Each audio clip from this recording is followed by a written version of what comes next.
One of the most effective devices at producing excellent public speeches is the use of tropes.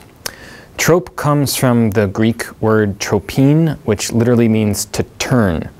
A trope is a deviation from the ordinary signification of a word. In other words, it's using a word in such a way that it turns away from the way the word is normally used and towards something else.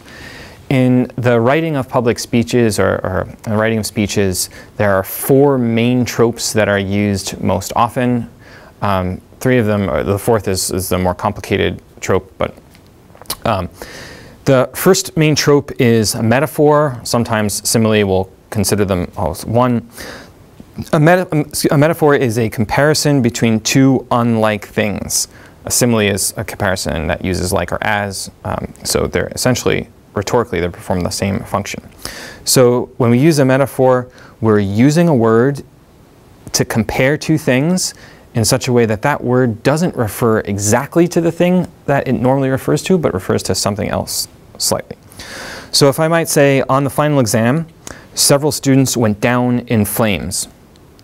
This is a metaphor. Flames are not being used directly to refer to the things that come from a fire, but they're being used to refer or to compare the student's performance on the exam to something burning.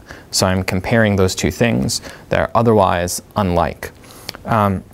So a metaphor is a comparison between 2 otherwise unlike things. Second is a synecdoche, and a synecdoche is a figure of speech in which a part stands for a whole. So when I was a kid, I grew up on the water and there were a lot of sailboats around. And if someone was sort of coming in on a new boat, we might say, hey, nice sail. And we meant nice boat. And the sail didn't just refer to the sail, it meant to refer to the entire boat. So in a synecdoche, I use the part of the thing, sail, for the whole thing. If your friend gets a new car and you say, hey, nice wheels, you're using the wheels synecdochally. So you're using the wheels to stand for the whole of the car. The third kind of trope, main kind of trope, is called metonymy. Metonymy is simply when we use one thing to stand for someone else or for something else. So if you're out in the street at 2 a.m. walking, stumbling home from a bar, I might say to you, oh, it looks like you've been hitting the bottle. The bottle is being used to stand in for drinking. So the bottle doesn't refer to the fact that you've actually been hitting a bottle, but it refers to the fact that you've been drinking. So there's a deviation from the ordinary signification of bottle. Or I might say that Washington or Ottawa just passed policy X. Ottawa or Washington is used to stand in for the government of Canada or the government of the United States. So metonymy is when one thing stands for another. The final main trope is called irony. Irony is when you intend the opposite from what you mean. When you mean, the meaning of the word is the opposite of its normal meaning. So if I say, oh, they were all honorable men, and I mean they were dishonorable, honorable is being used in the opposite way from its ordinary signification. Now, why in public speaking do I use tropes?